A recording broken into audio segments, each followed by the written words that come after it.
तो अब खबरें दिखाते हैं सुपरफास्ट अंदाज में। ये मोदी 7 देशों के बिम्स्टेक समूह के शिखर सम्मेलन में शामिल हुए। बिम्स्टेक बिना पाकिस्तान के 7 देशों का एक क्षेत्रीय समूह है।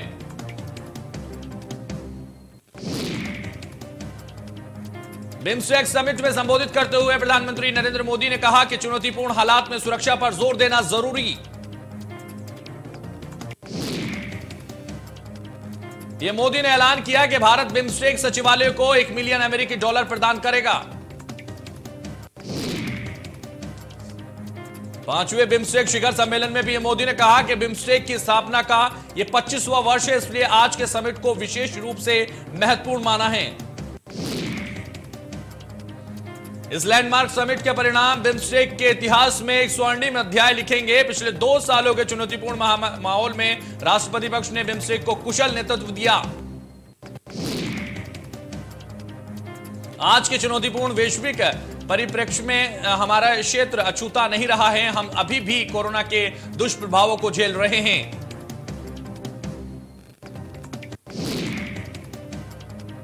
सीएम योगी ने कोरोना को लेकर बैठक की अफसरों के साथ। सीएम योगी की बड़ी बैठक। कोविड-19 को लेकर अफसरों को दिए दिशा निर्देश। कहा हर जगह तैयारी पूरी करके रखी जाए। सीएम योगी ने प्रदेश में कोरोना को लेकर समीक्षा की।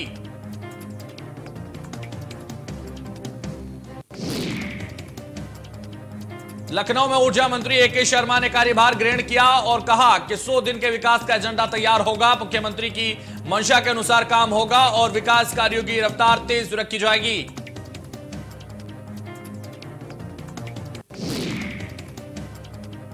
बीएसपी अध्यक्ष मायावती ने किया ट्वीट। सपा अध्यक्ष अखिलेश यादव पर तंज कसा। कहा नवनिर्वाचित यूपी विधानसभा अध्यक्ष सतीश महाना के अनेकों बार विदेश भ्रमण की आड़ में नेता प्रतिपक्ष अखिलेश यादव का अपने विदेश दौरों को विकास के बहाने उचित ठहराने का प्रयास। जिसका शिकार भाजपा उनको अक्सर बनाती रही है, जो क्या सही। मायावती ने ट्वीट करते हुए लिखा कि समग्र विकास के लिए सही सोच और विजन जरूरी, जो बिना विदेशी दौरे के भी संभव है। ऐसा बीएसपी सरकार ने ताज एक्सप्रेसवे, गंगा एक्सप्रेसवे आदि के जरिए साबित करके दिखाया। जिस प्रकार दंगा, हिंसा और अपराध मुक्ति के आयरन को लेकर सही सोच जरूरी है।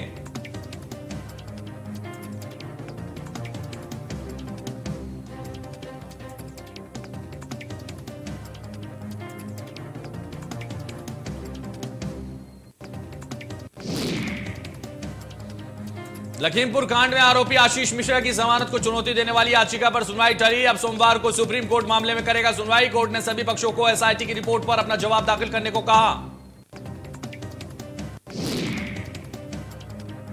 दोबारा सरकार आते ही एक्शन में सीएम योगी आदित्यनाथ का बुलडोजर। लखनऊ में 7 करोड़ 84 लाख की जमीन को कराया गया कब्जा मुक्त। बाराबंकी में भूमाफियाओं के अवैध निर्माण को किया गया ध्वस्त।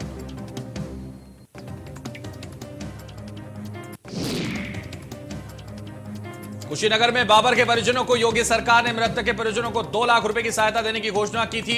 अपनी घोषणा को पूरा करते हुए राज्य सरकार ने बाबर की पत्नी फातिमा के खाते में 2 लाख रुपए ट्रांसफर किए।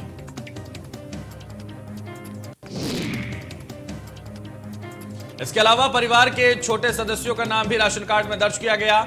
और दरअसल बाबर की पत्नी ने फातिमा ने पुलिस अधीक्षक और जिलाधिकारी से मदद की गुहार लगाई थी, जिसके बाद राज्य सरकार ने 2 लाख रुपए की आर्थिक सहायता प्रदान की है।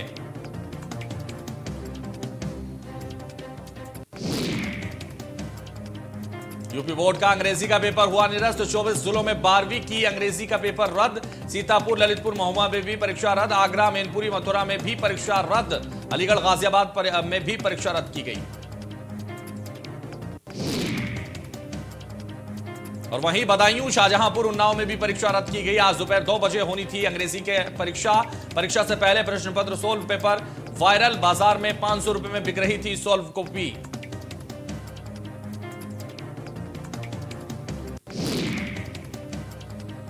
एटा में कर्ज में डूबे किसान ने फांसी लगाकर दी जान। किसान की मौत से परिजनों में मचा कोहराम। कर्जदारों के घर पर चक्कर लगाने से था परेशान।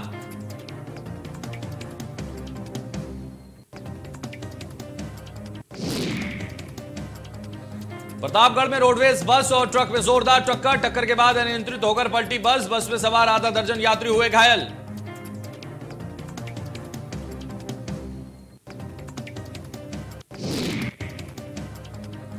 सीतापुर में भ्रष्टाचार का मामला आया सामने। एक तहसील कर्मी ने पैमाइश के नाम पर रिश्वत लेने का वीडियो सोशल मीडिया पर तेजी से वायरल हो रहा है। हालांकि वीडियो में रिश्वत देने वाली महिला कौन है और कहां की जमीन की पैमाइश के लिए रिश्वत दी जा रही है, इसकी पुष्टि नहीं हो सकी है। इस संबंध में उपजिलाधिकारी ने जांच कर कार्रवाई करने की बात भी कही है।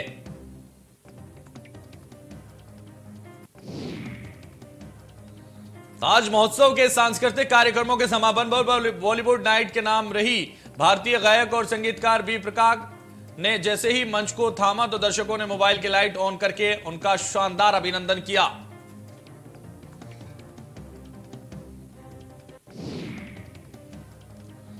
ग्रेटर नोएडा में किसानों का भारी संख्या में जमकर हंगामा। स्थानीय युवाओं के रोजगार की मांग को लेकर भारी संख्या में पहुंचे महिला और किसान। स्थानीय युवाओं को रोजगार न मिलने से नाराज ग्रामीणों ने कंपनी के बाहर तालाबंदी करने की कोशिश की।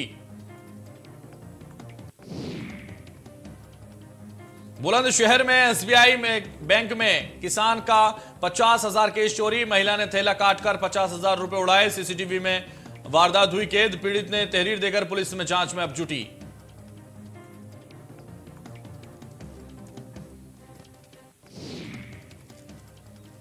कन्नौज में सिंचाई करने गए दलित बच्चों से दुष्कर्म। पंप मालिक ने किया बच्चे के साथ दुष्कर्म। परिजन को खेत में बंधा मिला बच्चा।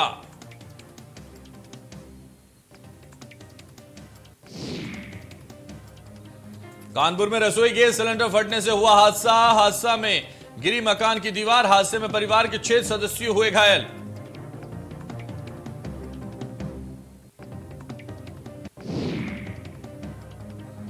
लखनऊ में बीएसपी नेता के अवैध अपार्टमेंट पर बड़ी कार्रवाई। बीएसपी नेता फहाद का अपार्टमेंट पर चला बुलडोजर। एलडीए की जमीन पर अवैध रूप से बनाया गया है अपार्टमेंट।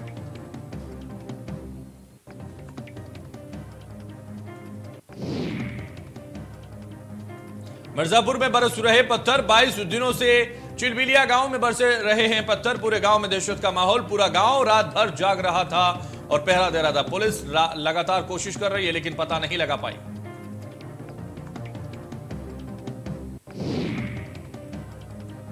फिरोजाबाद में दर्दनाक सड़क हादसा। तेज रफ्तार कंटेनर ने कार से मारी टक्कर। हादसे में 5 लोगों की हुई दर्दनाक मौत। सड़क किनारे पंक्चर लगवाने के दौरान हुआ हादसा। हादसे में मरने वालों में पंक्चर जुड़वाने वाला भी शामिल। कंटेनर ड्राइवर को नींद आने पर हुआ हादसा। 2 मृतकों की अभी तक नहीं हो सकी है शिनाख्त। हादसे के बाद कंटेनर ड्राइवर मौके से हुआ फरार।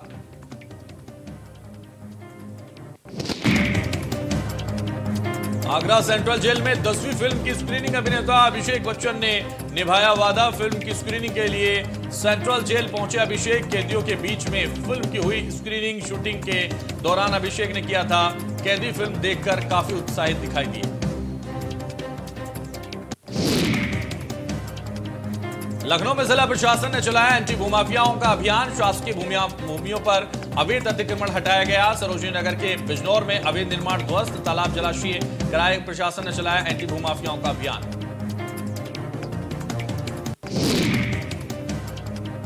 कन्नौज में दुकान में बैठे युवक को दबंग ने चाकू मारा। पेट में चाकू मारने के बाद दबंग हुआ फरार। सरेआम चाकू के हमले से गांव में मचा हड़कंप। सूचना मिलने पर पहुंची पुलिस।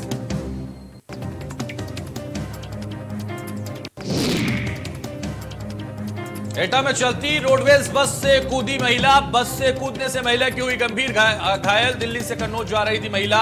सूचना पर पहुंची पुलिस ने महिला को अस्पताल में कराया भर्ती।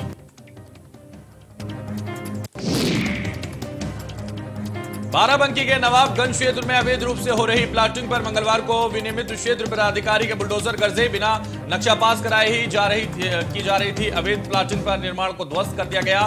दीवार रेलिंग आदि उखाड़ दी गई। ज्वाइंट मजिस्ट्रेट की इस कार्रवाई में अवैध प्लाटिंग करने वालों में हड़कंप मच गया। ज्वाइंट मजिस्ट्रेट और एसडीएम सदर सुमित यादव के नेतृत्व में टीम ने 4 स्थानों पर अवैध रूप से प्लॉटिंग करने वाले प्रॉपर्टी डीलरों के खिलाफ कार्रवाई की।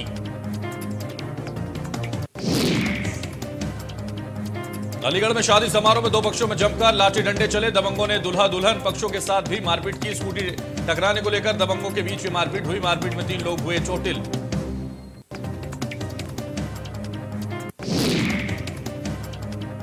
फतेहपुर में चेकिंग के दौरान पुलिस पर बदमाशों ने की फायरिंग। जवाबी कार्रवाई में बदमाशों को लगी गोली। घायल बदमाश को जिला अस्पताल में कराया गया भर्ती।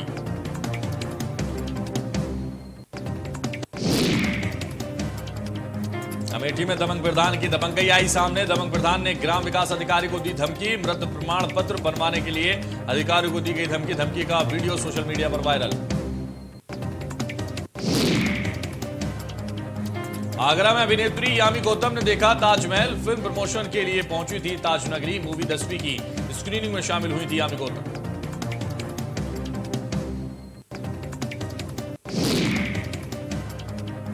उन्नाव में तेज रफ्तार जंपर की टक्कर से मजदूर की मौत। हादसे में गुस्साए लोगों ने जाम लगाने का किया प्रयास। सूचना पर पहुंची पुलिस ने शव को पोस्टमार्टम करने के लिए भेजा। कानपुर में नगर निगम की टीम पर हमला मामला। बीजेपी कार्यकर्ताओं की गिरफ्तारी के विरोध प्रदर्शन। बीजेपी ने किया जूही थाने में मामला दर्ज।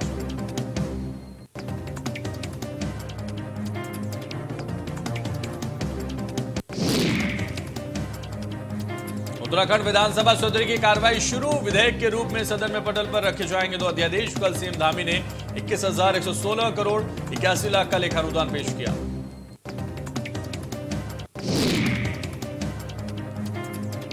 उत्तराखंड में मंत्रालयों का हुआ बंटवारा। सीएम धामी के पास गृह विभाग सहित 23 विभाग। प्रेमचंद अग्रवाल को वित्त मंत्रालय की जिम्मेदारी।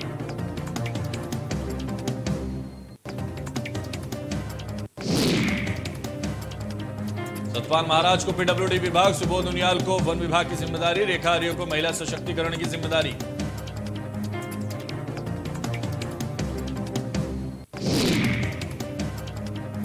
आज उत्तराखंड राज्य के पंचम विधानसभा सत्र का दूसरा दिन। कांग्रेस पार्टी आज कर सकती है नेता प्रतिपक्ष चेहरे का ऐलान। नेताओं की गुटबाजी के चलते नहीं हो पाया नेता प्रतिपक्ष का चुनाव।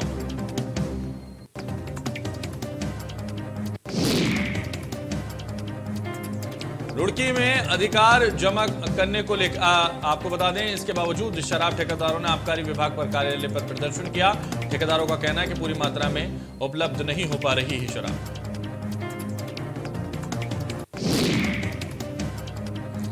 वहीं रुड़की के आबकारी कार्यालय में प्रदर्शन के दौरान देशी शराब दुकान के संचालक जोगिंदर सिंह ने कहा कि साल 21-22 का अंतिम माह मार्च है, इसलिए माह के अंत से पूर्व कोटा उठान किया जाना है।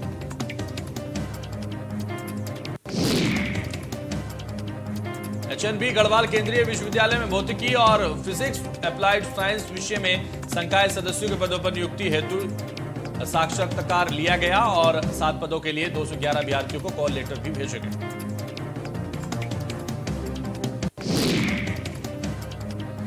इसके अलावा एक वरिष्ठ प्रोफेसर की नियुक्ति कैरियर एडवांसमेंट स्कीम के तहत भी होनी है। गढ़वाल विश्वविद्यालय में 11 संकायुक्त में 45 से ऊपर विभाग है। इनमें भारी संख्या में संकायुक्त सदस्यों के पद खाली चल रहे हैं। केदारनाथ से बर्फ को हटाकर पैदल मार्ग आवाजाही लायक बना दिया गया है। इसके साथ ही अब केदारनाथ में मौसम साफ होने पर पिछले कुछ महीनों से बंद चल रहे द्वितीय चरण के पुनर्निर्माण कार्य भी शुरू होने वाला है।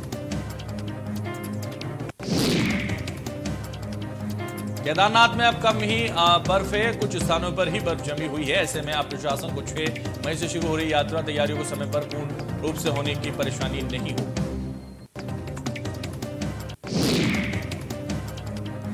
पहले चरण में केदारनाथ गौरीकुंड पैदल मार्ग से ग्लेशियरों को काटकर रास्ता साफ किया जा रहा है और अब केदारनाथ धाम तक पैदल और घोड़े खच्चरों की आवाजाही शुरू हो गई।